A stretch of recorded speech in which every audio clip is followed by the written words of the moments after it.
হুফফাতিল জান্নাতু হুফফাতিল নারু বিশাহারি ওয়া হুফফাতিল জান্না বিল মাকারি বেস্তা যাকে আজারে নাবাসার কাছে রাবা কাছে কারে নাবাসার। জান্নাত বড় মজার জায়গা, জান্নাত বড় আনন্দের জায়গা। ওখানে কেউ কোনোদিন কাউকে কষ্ট দিবে না, কেউ কোনোদিন কাউকে দুঃখ দিবে না। জান্নাত এত বড় শান্তির জায়গা, ওখানে কেউ কোনোদিন কাউকে কষ্ট দিয়ে কথা পর্যন্ত বলবে না। জান্নাত এত বড় মজার জায়গা, ওখানে যাইলে কেউ একবার জীবনে বৃদ্ধ হবে না, ওখানে গেলে চুল দাড়ি পাকবে না, ওখানে গেলে দাঁত ব্যথা করবে না, দাঁত নষ্ট হবে না, চামড়া গিলিস নষ্ট হবে না, চুল দাড়ি পাকবে না। ওখানে গেলে পেয়ারা হাজরিন কোনোদিন মানুষ মরণ হবে না। জান্নাতের মধ্যে কোনো রোগ নাই, কোনো রোগ নাই, ডায়াবেটিস হবে না, ক্যান্সার হবে না, এইডস রোগ হবে না। ওখানে জান্নাতে গেলে কোনোদিন শরীর ব্যথা করবে না। জান্নাত এত বড় মজার জায়গা। জান্নাতের মধ্যে যারা যাইবে, জান্নাতের মধ্যে যারা যাইবে, আল্লাহ পাক রব্বুল আলামিন এক একজন জান্নাতীর জন্য ৬,০০০ তালা বিশিষ্ট প্রাসাদ নির্মাণ করিয়া দিবে। যে যা চাইবে উহা মনসাহি ইহা মনসাহি, ইহা মনসাহি উহা মনসাহি। মেরে মোহতারাম সামিন, জান্নাতের মধ্যে যার যাহা মন চাইবে সে তাহাই করতে পারবে, কিন্তু দুনিয়ার মধ্যে যাহা মন চায় তাহা করা যায় না। ইহা মনসাহি উহা মনসাহি, উহা মনসাহি ইহা মনসাহি। দুনিয়ার মধ্যে ইচ্ছা করলে কিছু করা যায় না। কোনো জান্নাতি যখন জান্নাতি বলবে আল্লাহ আমার একটা প্রাসাদ দরকার, সাথে সাথে ৬,০০০ তালা বিশিষ্ট প্রাসাদ হইয়া যাবে। জান্নাতি যখন যেই প্রাসাদের যে রুমে যাইতে মন চায়, যত তালায় যাইতে মন চায়, যাওয়ার ইচ্ছা করতে দেরি, কিছুক্ষণের মধ্যে ওই তালায় যাইয়া পৌঁছিয়া যাইবে। ওখানে এক একজন জান্নাতীদের জন্য অসংখ্য হুর গেলেমান থাকবে, অসংখ্য হুর গেলেমান থাকবে। জান্নাতীরা যখন সপ্তাহে সপ্তাহে একবার বাজারে যাইবে, একবার যখন বাজারে যাইবে, তারা আমাদের মতো দুনিয়াদারি কোনো খরচপাতি করবে না। জান্নাতের বাজারে কোনো খরচপাতি নেই, একটা খরচ আছে। ওখানে যারা যাইবে, আমাদের যুবক ছেলেরা যখন বিবাহ করার জন্য যায়, তার আগের দিন ভালো করিয়া শেভ হয় সেলুনে যাইয়া, ঠিক ওই জান্নাতে গেলেই জান্নাতে তাদেরকে আল্লাহ পাক রাব্বুল আলামিনের আরশের নিচ থেকে কুদরতি একটা বাতাস আসবে।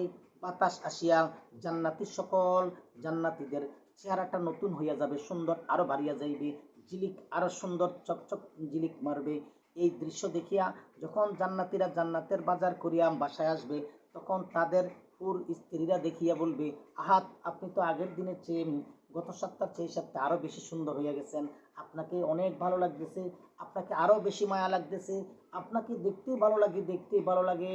আপনার দিকে চাইলেই যেন মনে হয় ইবাদত হইতেছে, আপনার দিকে চাইলেই যেন আল্লাহর কথা মনে পড়তেছে, আপনার দিকে চাইলেই যেন তাকাইলেই যেন আল্লাহ রাসূলের কথা মনে পড়তেছে।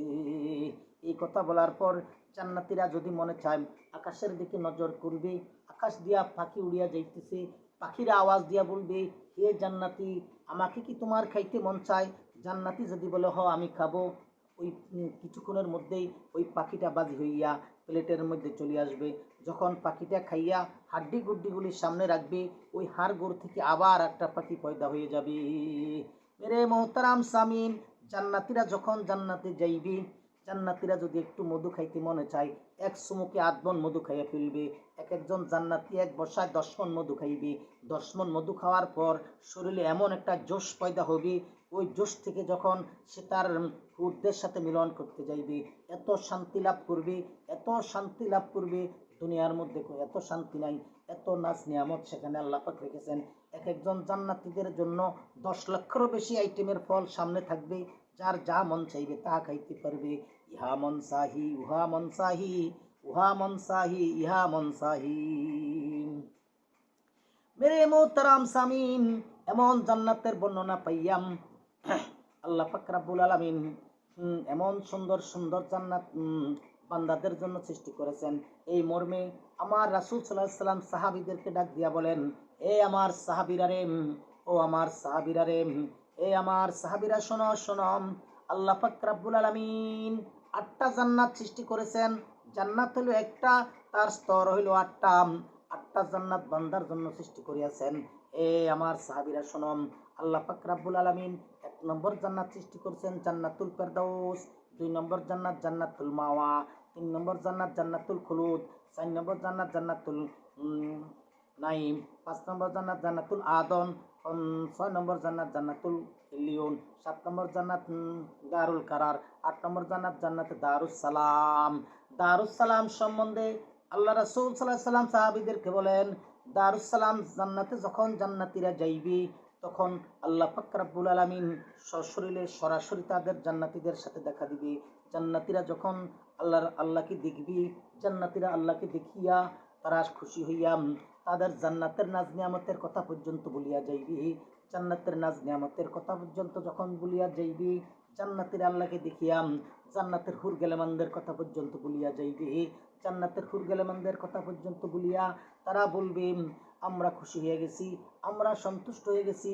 দুনিয়াতে আমরা কতই কষ্ট করেছি, দুনিয়াতে আমরা ভোর রাত্রে উঠিয়া তাহাজ্জুদের নামাজ পড়েছি, ঠান্ডা পানি দিয়ে উজু করেছি, আমরা দুনিয়াতে কতই না নিয়ামত, কতই না কষ্ট ভোগ করেছি আল্লাহকে রাজি খুশি করার জন্য।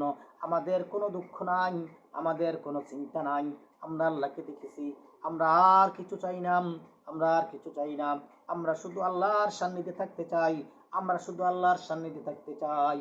এই কথা বলার পর যখন হাসরের ময়দান শেষ হইয়া, যখন ফুলসিরাত পাড়ি দিয়া আসে, যখন আল্লাহওয়ালারা, যখন জান্নাত প্রাপ্তওয়ালারা, যখন জান্নাত প্রাপ্তওয়ালারা ফুলসিরাত বিজলির ন্যায় পাড়ি দিয়া জান্নাতের গেটের কাছে চলিয়া যাইবে, সবার আগে বাবা আদম আলাইহিস সালাম জান্নাতের গেটে যাইবে, বা জান্নাতের গেটে যাইয়া জান্নাতের গেটের তালার মধ্যে যাইয়া ঠক ঠক করে আওয়াজ দিবে। যখন জান্নাতের গেটের তালায় ঠক ঠক করে বাবা আদম আওয়াজ দিবে, তখন জান্নাতের ভিতর থেকে জান্নাতের প্রহরীরা আসবে। জান্নাতের প্রহরীরা আসিয়া জিজ্ঞাসা করবে, জান্নাতের প্রহরীরা বলবে, মান আনতা ওয়া মা ইসমুকা, আপনি কি, আপনার নাম কি? বাবা আদম আলাইহিস সালাম বলবে, আমার নাম আদম, আমি সৃষ্টির প্রথম মানুষ, আমি তো জান্নাতে সৃষ্টি হয়েছি, আবার দুনিয়াতে গিয়েছি, এখন আবার জান্নাতে যাওয়ার জন্য আসছি, হে প্রহরী জান্নাতের তালা খুলিয়া দাও। তখন প্রহরী বলবে, আপনি গেটে দাঁড়াইয়া থাকেন, এখনো আপনার জান্নাতের ভিতরে প্রবেশ করার সময় হয় নাই, এখনো আপনার জান্নাতে আসার সময় হয় নাই, আপনি অপেক্ষা করেন। তারপর ইব্রাহিম আলাইহিস সালাম আসবে, ইব্রাহিম আলাইহিস সালাম আসিয়া জান্নাতের তালা ঠক ঠক করে আওয়াজ করবে। প্রহরীরা বলবে, মান আনতা ওয়া মা ইসমুকা, আপনি কি, আপনার নাম কি? ইব্রাহিম আলাইহিস সালাম বলবে, আমি আল্লাহকে পাওয়ার জন্য, জান্নাতকে লাভ করার জন্য নমরুদের আগুনে পড়েছি, আমি বহু কষ্ট করেছি, আমি সন্তান পর্যন্ত কোরবান করেছি। হে প্রহরীরা, জান্নাতের দরজা খুলিয়া দাও, গেট খুলিয়া দাও। তখন প্রহরীরা বলবে, এখনো আপনার সময় হয় নাই, আপনি বাহিরে অপেক্ষা করেন। তারপর মুসা আলাইহিস সালাম যাইবে, মুসা আলাইহিস সালামের পর হারুন আলাইহিস সালাম যাইবে, নূহ আলাইহিস সালাম যাইবে, দাউদ আলাইহিস সালাম যাইবে, সুলাইমান পয়গম্বর যাইবে, এইভাবে অসংখ্য নবীরা যাইবে। তখন বেগতিক দেখিয়াম, তখন জান্নাতের প্রহরীরা বলবে, হে নবী সকল, এখনো আপনাদের জান্নাতে প্রবেশ করার সময় হয় নাই, কারণ এখন যে জান্নাতের চাবি, এই চাবি আমাদের কাছে নাই, জান্নাতের তালার যে চাবি, সেই চাবি আমাদের কাছে নাই। জান্নাতের চাবি হইল আখিরি নবী, কুল কায়নাতের নবী, নবীদের নবী, ইমামুল আম্বিয়া হযরত মুহাম্মদ সাল্লাল্লাহু আলাইহি সাল্লামের কাছে। যখন এই কথা বলবে, সমস্ত নবীরা চতুর্দিকে ছুটাছুটি করবে, মুহাম্মদ কোথায়, মুহাম্মদ কোথায়, মুহাম্মদকে খোঁজো, মুহাম্মদকে খোঁজো। সমস্ত নবীরা চতুর্দিকে খুঁজবে, খুঁজতে খুঁজতে হয়রান হইয়া তারা খুঁজিয়া যাইয়া পাইবি, তারা যাইয়া দেখবে মোকামি মাহমুদার ভিতরে আমার আপনার নবী, দুই জাহানের নবী, সরকারে কায়নাত আল্লাহর পায়ে সেজদায় পড়িয়া সাবি হাতে নিয়ে কাঁদতেছে আর বলতেছে, ইয়া হাবলি উম্মতি, ইয়া হাবলি উম্মতি, হে আমার রব, আমার উম্মতের কি করবেন, আমার একটা উম্মত ছাড়াও আমি জান্নাতে যাইব না। তখন আল্লাহ পাক রব্বুল আলামিন সাই দিবেন। আল্লাহ পাক রব্বুল আলামিনের সাই পাইয়া, অনুমতি পাইয়া আমার দয়াল নবী মাথা উঠাইবে, সেজদা উঠাইয়া যখন জান্নাতের গেটের কাছে আসবে, আল্লাহ পাক রব্বুল আলামিনের হুকুমে ফেরেশতারা জান্নাত থেকে একটা ঘোড়া সাজাইয়া জান্নাতের গেটে নিয়ে আসবে। এইদিকে হাজার হাজার লক্ষ লক্ষ নবীরা লাইন হইয়া দাঁড়াইয়া থাকবে জান্নাতে প্রবেশ করার জন্য। একজন নবীও আমার নবীর আগে জান্নাতে প্রবেশ করতে পারবে না। তারপরও নবীরা যখন দয়াল নবী গেট তালা খুলবে, নবীরা সমস্ত নবীরা জান্নাতে প্রবেশ করতে চাইবে। আল্লাহ পাক রব্বুল আলামিন ডাক দিয়া বলবে, হে নবী সকল, তোমরা সবাই দাঁড়াও, অপেক্ষা করো, আমি একজনকেও ঢুকতে দিব না যতক্ষণ পর্যন্ত আমার হাবিব জান্নাতে না প্রবেশ করবে।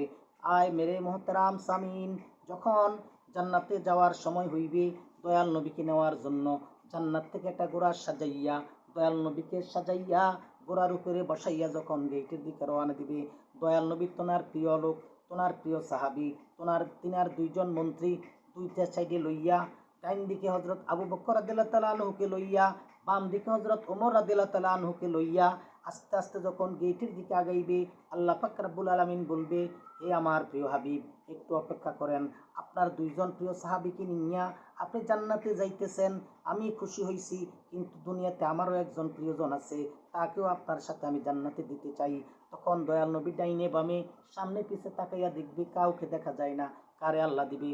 তখন আল্লাহ পাক রব্বুল আলামিন বলবে, হে বন্ধু, সে আর কেউ নয়, সে আর কেউ নয়, সে আপনার এই সাহাবী, সে আপনার এই সাহাবী, আমার প্রিয় কালো হাবশি বেলাল।